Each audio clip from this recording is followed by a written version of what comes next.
"What's an old man gonna do?" laughed the teenager, shoving 14-year-old Michael Chen against the lockers. The bullies had no idea that the quiet grandfather sitting on the bench nearby had once trained Navy SEALs in hand-to-hand combat, but they were about to learn why respect isn't just taught in classrooms.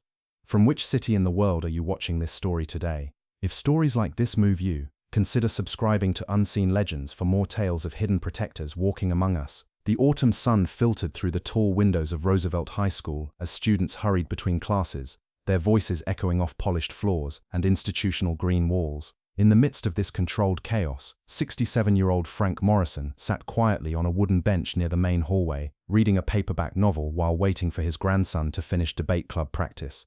To the passing students, Frank was invisible, just another grandparent fulfilling transportation duties, occupying space until needed. His grey cardigan and wire-rimmed glasses marked him as harmless, forgettable, unremarkable in every way that mattered to teenagers focused on their own complex social dynamics. What they couldn't see was the stillness in Frank's posture that came from decades of discipline, or the way his eyes tracked movement with the precision of someone trained to assess threats and opportunities. They had no idea that Frank Morrison had spent 30 years teaching America's elite warriors how to protect others, or that his seemingly fragile hands had once been registered as lethal weapons. Down the hallway, 14-year-old Michael Chen gathered books from his locker with the careful efficiency of someone trying to remain unnoticed. Michael was small for his age, academically gifted, and socially awkward in the way that made him a target for predators who prowled school hallways looking for easy victims. Michael's parents, both doctors, worked long hours at the hospital. His grandfather Frank had volunteered to handle school pickup duties, giving the boy someone to talk to about his day and providing the quiet support that kept Michael's academic performance strong despite the social challenges he faced daily. But today, Michael's careful timing had failed him. As he closed his locker and turned toward the exit, he found his path blocked by 3 older students who had learned to recognize fear and exploit it with the casual cruelty that teenagers sometimes mistake for power. Tyler Davidson, a 17-year-old who used his size and aggression to compensate for his academic failures, stepped directly into Michael's path. At 6 feet tall and 180 pounds, Tyler enjoyed the physical intimidation that came naturally to him. Behind him stood Marcus Webb and Jake Sullivan, 2 followers who found validation in supporting Tyler's dominance over weaker students. "Hey Chen," Tyler said, his voice carrying the mock friendliness that victims learn to fear more than outright hostility. "Where you going so fast?" Michael felt his stomach tighten with familiar dread. He'd successfully avoided this group for 3 weeks, but his luck had finally run out.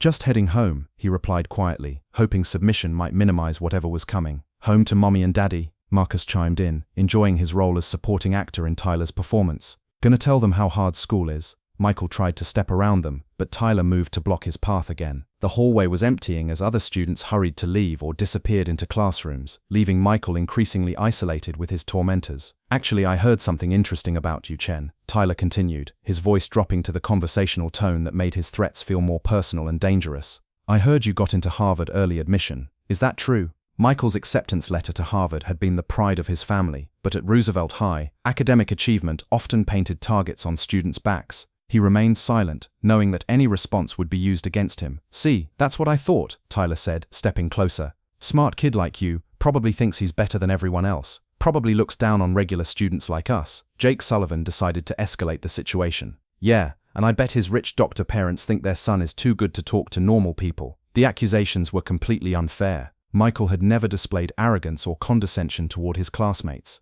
If anything, he went out of his way to avoid drawing attention to his academic success. But fairness wasn't the point. These students were looking for justification to do what they wanted to do anyway. "You know what I think?" Tyler said, his voice hardening. "I think you need to learn some humility." From his bench 50 feet away, Frank Morrison noticed the change in hallway dynamics. His decades of training had taught him to recognize the body language of predators and prey, and what he was seeing made his blood pressure rise. 3 large students had cornered a much smaller one, and their posture indicated escalating aggression. Frank closed his book and stood slowly, his movements deliberate but not hurried. He'd learned long ago that rushing into volatile situations often made them worse. Better to assess, position, and prepare before acting. Tyler Davidson pushed Michael against the lockers, the metal surface making a hollow boom that echoed through the hallway. "Answer me when I'm talking to you," Tyler demanded. Michael's books scattered across the floor, papers flying in multiple directions. The physical contact had crossed a line, transforming harassment into assault, but Michael knew that fighting back would only make things worse.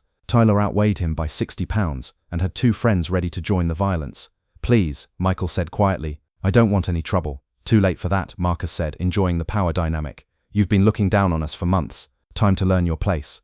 Jake Sullivan kicked Michael's scattered papers, sending homework assignments and class notes sliding across the polished floor. Oops, he said with mock concern. Looks like Harvard boy needs to pick up his mess. The deliberate destruction of his schoolwork was designed to humiliate Michael, while forcing him into a submissive position. If he bent down to gather his papers, they would have him in a vulnerable position for further abuse. If he didn't, they would use his defiance as justification for escalation. Frank Morrison was now walking slowly toward the confrontation, his approach angled to avoid drawing attention while positioning himself for intervention if necessary. His trained eye was cataloging details, escape routes, potential weapons, bystanders who might be caught in any conflict. More importantly, he was assessing the psychology of the situation. The three older students were feeding off each other's aggression, each trying to prove his dominance to the group. This kind of pack mentality could escalate quickly into serious violence if not interrupted properly.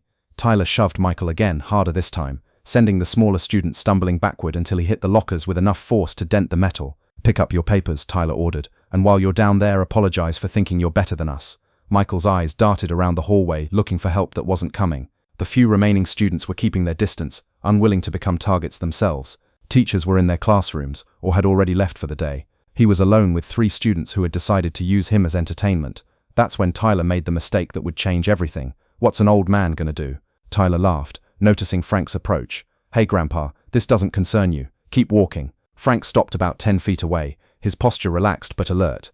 When he spoke, his voice was calm but carried an authority that made all four students pause. "Son, I think you've made your point.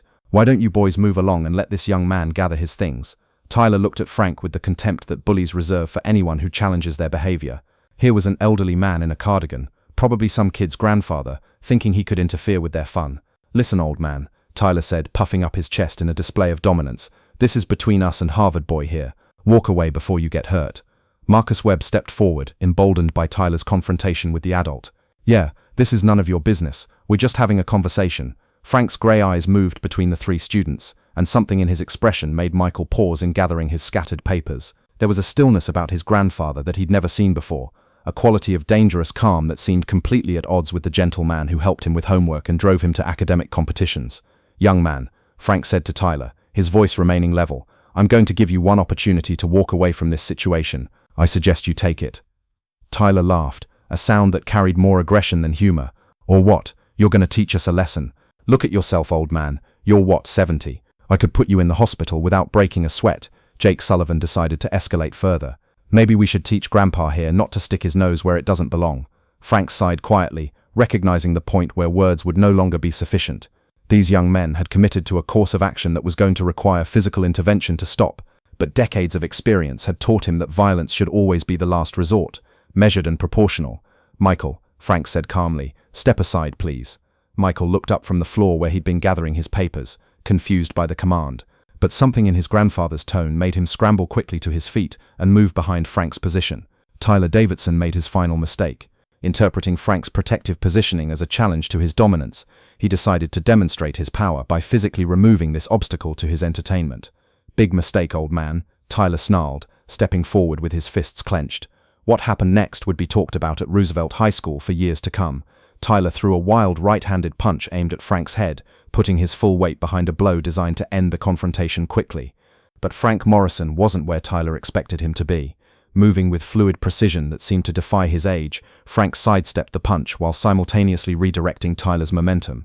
Using a basic judo principle he'd taught to countless military students, Frank guided Tyler's own force against him, sending the teenager stumbling past his intended target. But Frank wasn't finished. As Tyler struggled to regain his balance, Frank's right hand shot out in a precise strike to a pressure point on Tyler's shoulder. The blow looked gentle, almost casual, but it sent waves of numbing pain down Tyler's arm and temporarily paralyzed his right side. Tyler dropped to one knee, his right arm completely useless, staring up at Frank with shock and confusion. In less than 3 seconds, he'd gone from dominant aggressor to helpless victim. Marcus Webb and Jake Sullivan stood frozen, unable to process what they'd just witnessed. The old man had just disabled their leader with movements that looked more like dancing than fighting. "Now," Frank said calmly, "I believe I suggested you boys move along." But Marcus, seeing his friend on the ground, made the decision to avenge Tyler's humiliation. He charged forward with the reckless courage of youth, swinging wildly at Frank's head. Frank's response was a textbook demonstration of defensive tactics he'd perfected over 3 decades. He ducked under Marcus's swing while simultaneously sweeping the teenager's legs, sending Marcus crashing to the floor beside Tyler. Before Marcus could recover, Frank applied a simple restraint hold that left Marcus immobilized but unharmed. To any observer, it would have looked like Frank was helping Marcus to his feet, but the teenager found himself completely unable to move. Jake Sullivan, seeing both his friends on the ground, finally developed the wisdom that Tyler and Marcus had lacked. "I'm sorry," he stammered, backing away with his hands raised. "We didn't know, we're sorry." Frank nodded and released Marcus, who scrambled to help Tyler to his feet. Both teenagers were shaken but uninjured, their pride damaged far more than their bodies. "Gentlemen," Frank said quietly, "I think it's time for you to leave, and I suggest you find better ways to spend your time than intimidating younger students." Tyler, still nursing his numb arm, looked at Frank with a mixture of fear and respect that hadn't been there minutes earlier. "Who are you?" he asked. Frank adjusted his cardigan and picked up his book from where he'd set it on the bench. "I'm just a grandfather picking up his grandson from school." But as the three bullies walked away, Tyler couldn't shake the feeling that he'd just encountered something far beyond his understanding. The old man's movements had been too precise, too practiced, too efficient to be anything other than professional training. Michael stood in stunned silence, watching his grandfather return to the bench as if nothing had happened. The same gentleman who helped him with calculus homework and made terrible jokes at family dinners had just disabled three much larger opponents without apparent effort. "Grandpa," Michael said finally, "what just happened?" Frank opened his book and found his place on the page. "Some young men learned an important lesson about respect," he said calmly, "and you learned that sometimes the people who care about you have capabilities you don't expect." But Michael's mind was racing with questions that wouldn't be satisfied by gentle deflection. The way his grandfather had moved, the precision of his defensive techniques, the calm authority in his voice during confrontation, none of it matched the quiet man he thought he knew. "Have you ever done that before?" Michael asked. Frank was quiet for a long moment, considering how much truth a 14-year-old could handle. "I used to teach people how to protect themselves and others," he said finally. "Like martial arts. Something like that." Over the following days, Michael found himself studying his grandfather with new eyes. Details he'd never noticed before began to stand out. The way Frank maintained perfect posture despite his age, how his eyes automatically scanned rooms when he entered them, the fact that he seemed to know exactly where everyone was positioned at all times. But it was Michael's mother, Dr. Susan Chen, who finally provided the missing pieces of the puzzle. "Mum," Michael said during dinner a week after the incident, "what did Grandpa do before he retired?" Susan exchanged a glance with her husband, Dr. James Chen, before answering.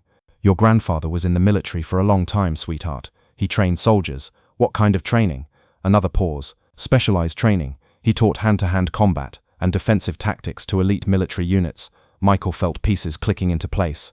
"How elite?" "Navy SEALs, Army Rangers, Marine Force Recon." James answered. "Your grandfather was one of the military's top instructors in close-quarters combat and personal protection." The revelation recontextualized everything Michael thought he knew about Frank Morrison. The quiet grandfather who attended his school plays and helped with homework was actually a legend in military training circles. "How long did he do that?" Michael asked. 30 years, Susan replied. "He trained 3 generations of special operations personnel, men who went on to protect the country in places we'll never hear about." Michael thought about Tyler Davidson's humiliation and the precise way his grandfather had neutralized 3 opponents without seriously injuring any of them. Why did he stop? Because he'd given enough of his life to preparing others for war, James said gently. He wanted to spend his remaining years helping his family grow and succeed in peace. But Michael had one more question that had been bothering him since the hallway incident. Did he ever actually fight? I mean in combat? Susan and James exchanged another glance, this one heavier with information they weren't sure their son was ready to hear. "Your grandfather did 2 tours in Vietnam as a young Marine," Susan said carefully. "He saw combat there before he became an instructor. But he doesn't talk about that time, and we don't ask." Michael began to understand the full scope of what had happened in the school hallway. His grandfather hadn't just used training to protect him. He'd drawn on decades of real-world experience in situations where failure meant death. The next day at school, Michael noticed immediate changes in how Tyler Davidson and his friends treated him. Instead of predatory attention, they now avoided him entirely. When their paths crossed in hallways, Tyler actually nodded respectfully, as if acknowledging some unspoken agreement. Word had spread through the school's social networks that Michael Chen's grandfather had somehow defeated 3 high school athletes in a confrontation. Details varied wildly in the retelling, but the core message was consistent: leave Michael alone. But Michael was struggling with moral complexity he hadn't expected. He was grateful for his grandfather's protection, but he worried about what example it set. Violence, even defensive violence, didn't align with the academic and ethical values his family had always emphasized. He decided to address this directly with Frank.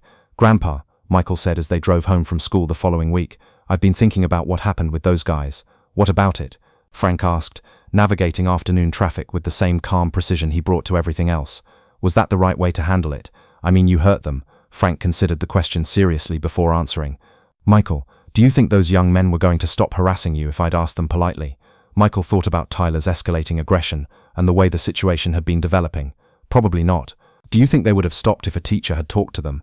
They might have been more careful, but they probably would have found other ways to bother me. And what do you think would have happened if I hadn't intervened at all?" Michael remembered the feel of being shoved against the lockers and the way Tyler's aggression had been building. "They probably would have hurt me, maybe badly." Frank nodded. "Sometimes, Michael, there are people in this world who only understand strength. They interpret kindness as weakness and use that weakness to hurt others. When dealing with such people, you have to speak their language." "But you could have really hurt them," Michael pointed out. "Yes, I could have, but I didn't. I used exactly the amount of force necessary to stop their behavior and protect you. No more, no less. That's what control means." Frank pulled into their driveway and turned to face his grandson. "Michael, I've spent my entire adult life learning when to fight and when not to fight. Most situations don't require violence, but when they do, hesitation or insufficient response can lead to much worse outcomes."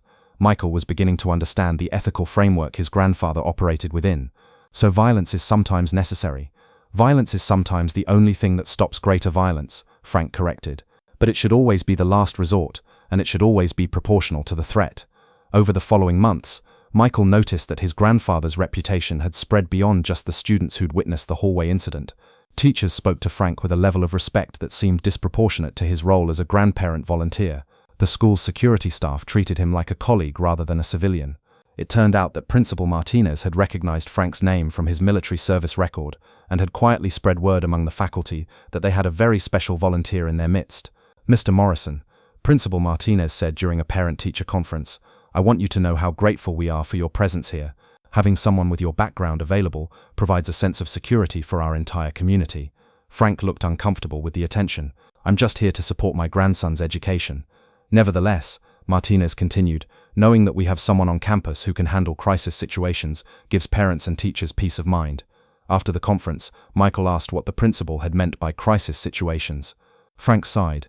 "Unfortunately, schools today face threats that didn't exist when your parents were students.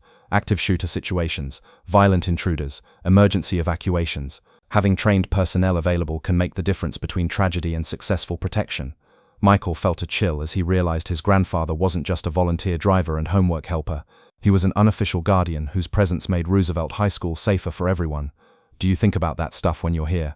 Michael asked. "I'm always aware of my environment," Frank replied. "Exit routes, potential threats, ways to protect people if something bad happens. It's not paranoia, it's preparation." As Michael's senior year approached, he found himself looking at his grandfather with profound respect and gratitude. Frank Morrison had spent his career preparing warriors to protect others, then dedicated his retirement to protecting his own family.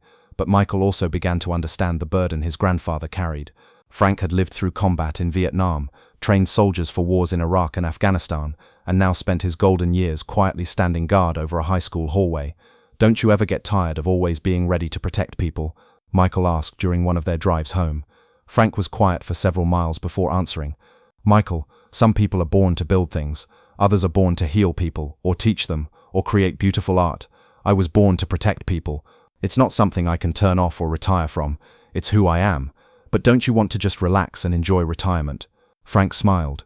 "This is how I relax, knowing that you're safe, that your school is secure, that bullies think twice before targeting vulnerable students. That's what gives me peace." When Michael graduated as valedictorian and headed to Harvard, Tyler Davidson approached him at the graduation ceremony. The encounter was brief but significant. "Chen," Tyler said, extending his hand, "congratulations on Harvard. You earned it." Michael shook Tyler's hand, noting the genuine respect in the other student's voice. "Thanks, Tyler. Good luck with your plans. And tell your grandfather thanks," Tyler added. "He taught me something important about respect and consequences." As Michael watched Tyler walk away, he realized that his grandfather's intervention had ultimately benefited everyone involved.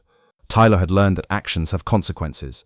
Michael had learned that sometimes strength was necessary to protect the innocent, and the entire school had become a safer place. Frank Morrison continued volunteering at Roosevelt High School for 3 more years, until his arthritis made daily driving difficult. By then, his reputation as the school's unofficial guardian had become legendary among students and faculty. Teachers would tell new students about the grandfather who'd once disabled 3 bullies in the hallway, and how his presence had changed the school's culture. Bullying incidents dropped dramatically during Frank's tenure, not because he intervened frequently, but because potential aggressors knew that someone was watching who wouldn't tolerate predatory behavior. When Frank finally stopped his volunteer duties, Principal Martinez organized a small ceremony to honor his service. The plaque they presented read, "Frank Morrison, Protector, Educator, Guardian. Thank you for keeping our students safe." Frank accepted the recognition gracefully, but remained uncomfortable with the attention. In his mind, he'd simply done what was necessary to protect his grandson, and by extension, other vulnerable students. Michael, now in his junior year at Harvard studying international relations, returned for the ceremony. Watching his grandfather receive recognition from the school community, he finally understood the full scope of Frank Morrison's life of service. From combat Marine, to elite military instructor, to school guardian, Frank had spent 60 years protecting others. He'd taught warriors to defend America overseas, then used those same skills to defend children in a school hallway. "Grandpa," Michael said after the ceremony, "I think I finally understand what you meant about being born to protect people." Frank nodded. "And now you understand why I could never just sit on a bench and watch bullies hurt someone I love. Do you think I inherited any of that protective instinct?" Frank studied his grandson's face, seeing new maturity and strength that hadn't been there in high school. "Michael, there are many ways to protect people. Military service is one way, but lawyers protect people through justice. Doctors protect them through healing. Teachers protect them through education. You'll find your own way to serve." As they drove home from the ceremony, Michael reflected on the lessons his grandfather had taught him, both in the school hallway and in the years that followed. Frank Morrison had shown him that strength without wisdom was dangerous, that violence should only be used to stop greater violence, and that the greatest warriors were often the ones who never sought credit for their service. But perhaps the most important lesson was about sacrifice.